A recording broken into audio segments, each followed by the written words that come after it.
Hello everyone, welcome back to another video. In today's video, we're going to be talking primarily about the denial of Hizbullah with relation to the missile launching against Israel. What does that mean? Who launched them? And will Israel take that into consideration alongside the prospects of any expansion of the war in Lebanon? The second thing that I will be talking about is Witkoff's statements with his interview with Tucker Carlson in relation to Gaza in particular. I'm not going to address his comments on Ukraine. And then we're going to talk about the United States declaring that they will be deploying another aircraft carrier into the Red Sea very soon.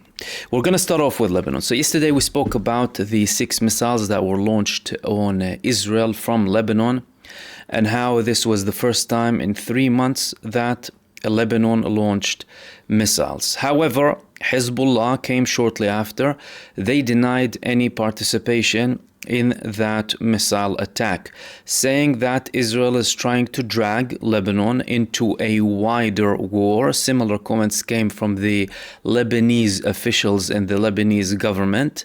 And Hezbollah still said that we are giving the state time to resolve the issue of the constant Israeli aggression, breaches of the ceasefire, and also their occupation of 5 permanent positions in the south. The Lebanese government, after that, they started to ask the mediators to apply pressure on Israel and deter them from any further action inside of Lebanon. However, they have been asking them to stop Israel and deter Israel for a while, and that hasn't been successful. And the question remains in Lebanon: how much time will Hezbollah and the resistance give Israel? Clearly, for now, there is no change of position, at least from Hezbollah, but there is a change in the fact that someone launched missiles on Israel from Lebanon. Who could that be? Well, based on the evidence that came from Lebanon, the launching location showed and proved that we're talking about something quite amateur. I mean, many armed groups in Lebanon, they have the capacity to launch missiles. The fact that these missiles were not long-range missiles also shows that this could be a move being conducted by certain elements who are armed in Lebanon, whether sympathizers with Hezbollah or the Palestinian resistance or another armed group in Lebanon. However, the areas that they launch those missiles from are usually areas that Hezbollah, they have influence in. So the actual confirmation coming from Hezbollah about them not participating still, of course, needs to be taken seriously, because they usually confirm or deny, and they have denied this time.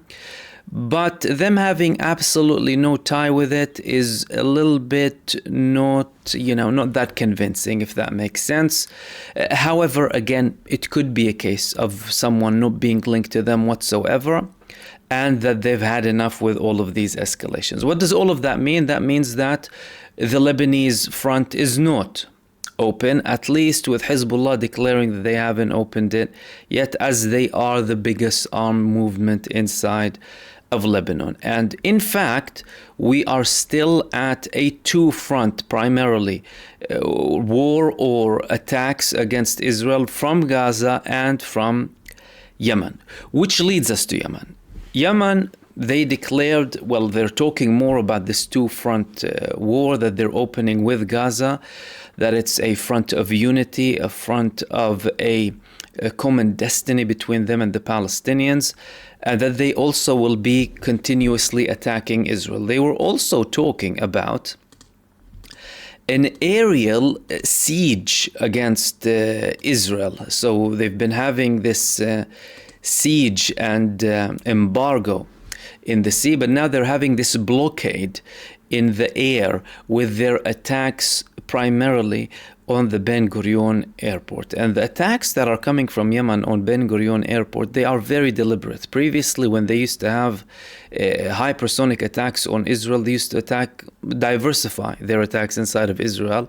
But now they're focusing a lot on Ben Gurion Airport because they know the implications that are coming out of this. More countries are doubting, having these relations airlines visiting Israel. The United States is sending a travel warning to Israel. You're talking about the biggest ally of Israel. So clearly that's making an impact inside of Israel, let alone, the fact that they're getting Israelis in bunkers, millions of Israelis in dense areas, highly populated areas such as Tel Aviv and the areas surrounding it. And Ansarullah are not taking a step back. They are attacking Israel every day, and they're focusing primarily on Ben Gurion Airport, but other military targets too.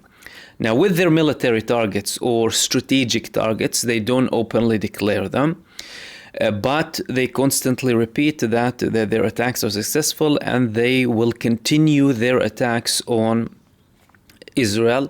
The United States, in the meantime, is continuing the operations in the Red Sea, but there is a very important and very dangerous development that the United States just declared. So there was a report that the United States is declaring they will be sending another aircraft carrier into the Red Sea. And this is something that we need to analyze, slightly talk about, and try and understand why are they taking that step. Well, number one, the United States, ever since they started to participate in trying to lift this embargo being imposed by Yemen against Israel, for the first time in a very, very long time, they took their aircraft carrier from the South China Sea. They always kept an aircraft carrier in the South China Sea. Of course, they don't have an infinite number of aircraft carriers. Talking about something that requires a lot of maintenance and a lot of work. Servicing takes up to a year in aircraft carriers, if not even more, let alone with them being attacked. Now, Yemen, Ansarullah, they managed to expel aircraft carriers previously, up until the United States sent the USS Harry S. Truman. There were also reports about them being directly attacked and having problems, having actual faults as results of these attacks, proper damage. So why is the United States sending another aircraft carrier now, and what does that mean? Well, it could mean several things. The first thing it could mean is that, the aircraft carrier USS Harry S. Truman failed somehow due to the attacks coming from Yemen. It might have levels of damage that need repair, and the United States is using this addition to hide the fact that there is damage, but they will later declare that they took that aircraft carrier USS Harry S. Truman for maintenance, like they did before with Eisenhower. So that's the first option, which means the Yemeni attacks are very effective, which would mean the Yemeni attacks are very effective. The second thing it could mean is that, it's not enough. It's not enough to fight Yemen. And if that's not enough, that also means that, clearly U.S. aircraft carriers, which is something that the United States constantly boasted about and tried to intimidate the countries across the world with their presence. We need to understand the U.S. aircraft carriers are state-sponsored terrorism against other countries under the pretext or excuse of safety. This is what the United States does, ladies and gentlemen. You need to understand, Yemen, 8,000 kilometers away or miles away from the United States. What's the United States even doing there in Yemen, right?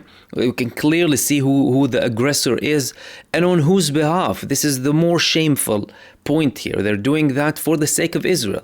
They're not doing that for the sake of America. Yemen never threatened the United States on its shores. No one, actually, hardly anyone threatened the United States internally. The attacks that happened in the United States, 9/11 false flag attack, anything else, what happened in the United States? The United States uses everything as pretext to go against other countries and destroy other countries and wreak havoc and destruction across the world. Likewise now with Yemen. No one is doing that. But the United States and its aggressive position, especially in how tied it is with Israel, is a very big problem. And the United States on its own, without Israel, is the biggest state that has wars globally. Well, in the past century, over 100 wars and coups, taking down democratically elected governments, whether in Latin America, whether in Asia, all across the world. The United States has been doing that, and they constantly interfere in what's happening in the West Asian region, or what's known as the Middle East. The third thing that this Harry S. Truman, not the Harry S. Truman, the third thing that the new aircraft carrier could be doing is, well, a preparation against Iran. Iran is on high alert. Iran is on maximum alert at the moment, and they know that the United States is preparing. And it's not just the additional aircraft carrier. Trump declared, his administration declared several days back, they will be sending more destroyers to the Red Sea. Again, in as another evidence here that they're not working properly now with Ansarullah. But again, it could be a cover-up for a preparation against Iran. So a new aircraft carrier, assuming that the USS Harry S. Truman is fine and it hasn't been hit, and we were going to completely believe the United States that, well, nothing touched it whatsoever, well, they could be preparing against Iran. Why do you need another aircraft carrier? How many fighter jets do they have on that aircraft carrier? And how many capabilities do they have with an aircraft carrier? Isn't one aircraft carrier enough to conduct attacks against Yemen? What is it exactly?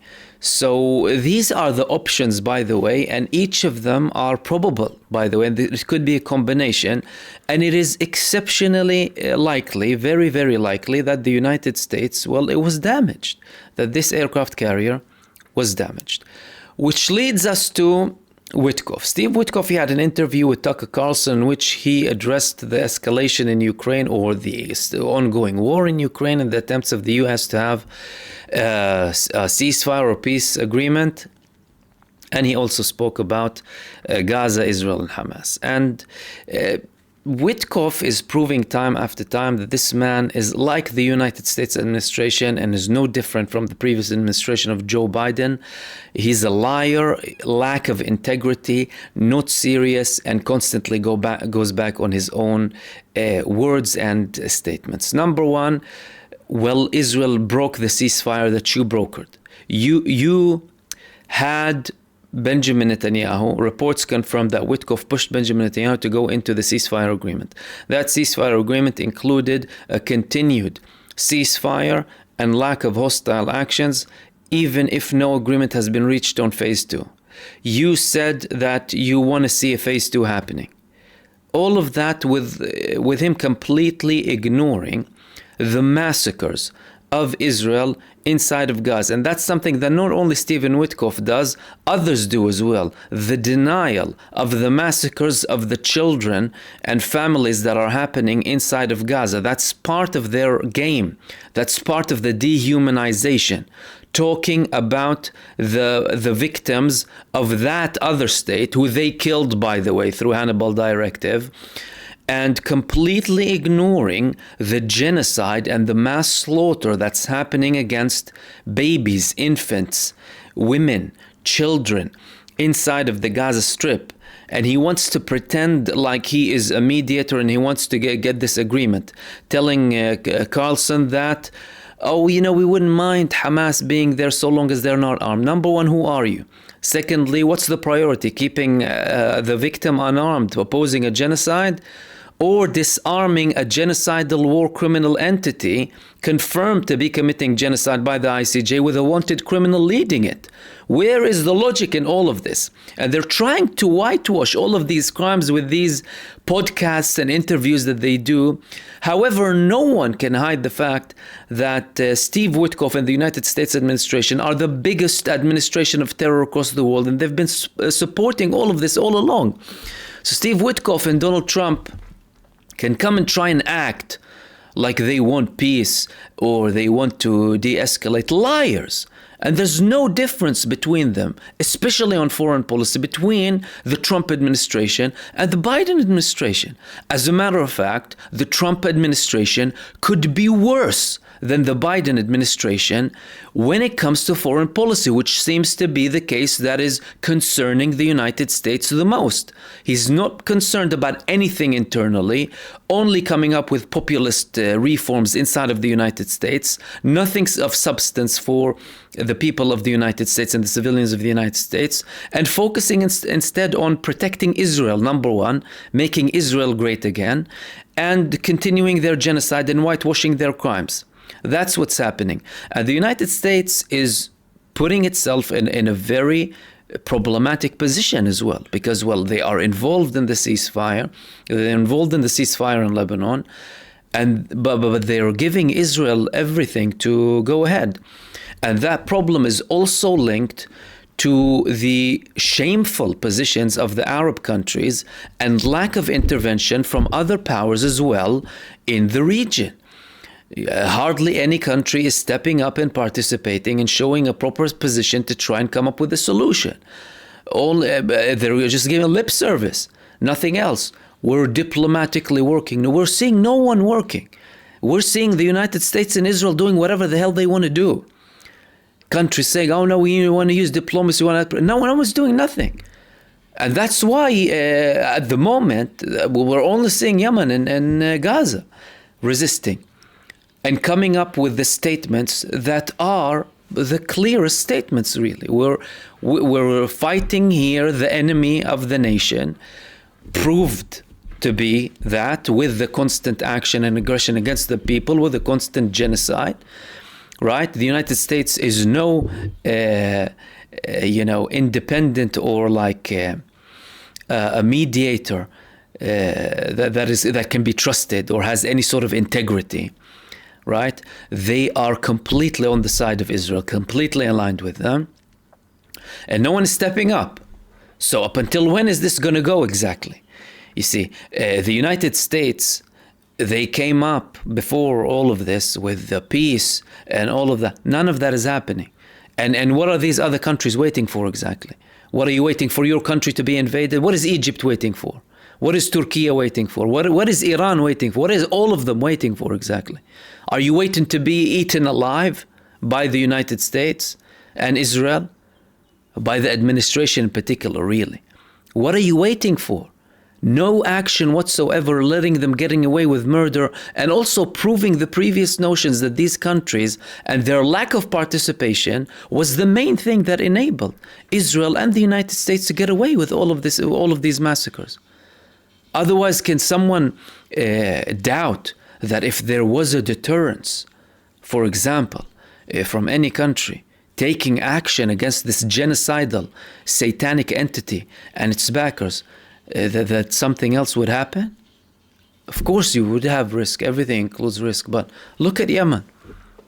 Yemen coming out of war, not considering anything whatsoever, and only taking the positions that they know that they need to take, because people are suffering, people are dying. Every day people are dying in suffering and in misery every single day in Gaza. And it's as if nothing is happening for these other countries. Some of them will tell you, oh, I'm thinking about my prospect of this and my economic problem, whatever it is. Well, up until when? Up until you're eaten alive? Israel has a greater Israel plan. When are you going to wait until they come and occupy you? It might be too late at the time. And now there are even threats about Egypt. More and more talks about the threat of something happening inside of Egypt. What are you going to wait until that moment? When you lose credibility? And what are you going to do with all of these, with all of your army inside of Sinai? Wait for the moment that Israel sees suitable to start attacking and going in? And of course, all of that is indeed linked with internal problems that are happening in Israel.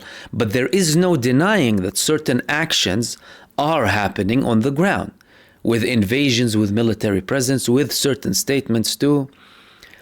And Benjamin Netanyahu could, at some point, by the way, after he deals, or if he manages to deal with his internal problems, to de-escalate. But that's also not guaranteed. And that's also a very weak position for any neighboring country of Israel to take. You can't have this passive approach. And we're looking at a constant cycle of blood if this issue is not addressed and if someone doesn't take decisive action, or a constant open front. So the situation is getting ridiculous at the moment. I mean, Netanyahu is doing everything for his own sake. He's getting away with it. He's getting away with it with the United States, many Western countries too. Arab states sitting there as if nothing is happening. Some of them not even mentioning a word. And that's very, very problematic. Saying that, if Israel and the United States continue, it might force some countries to take action. But the big problem is with that is that it just might be too late for them to participate, because if Israel, and backed by the United States, will decide to take any action against more countries in the region, they will do that when they have the element of surprise and when they have that decision. And that's a very weak position that they can put themselves in. And these were the main things really that I wanted to talk to you about in this video. As usual, I hope I added some beneficial information for you, and I will see you soon in the next video. Peace.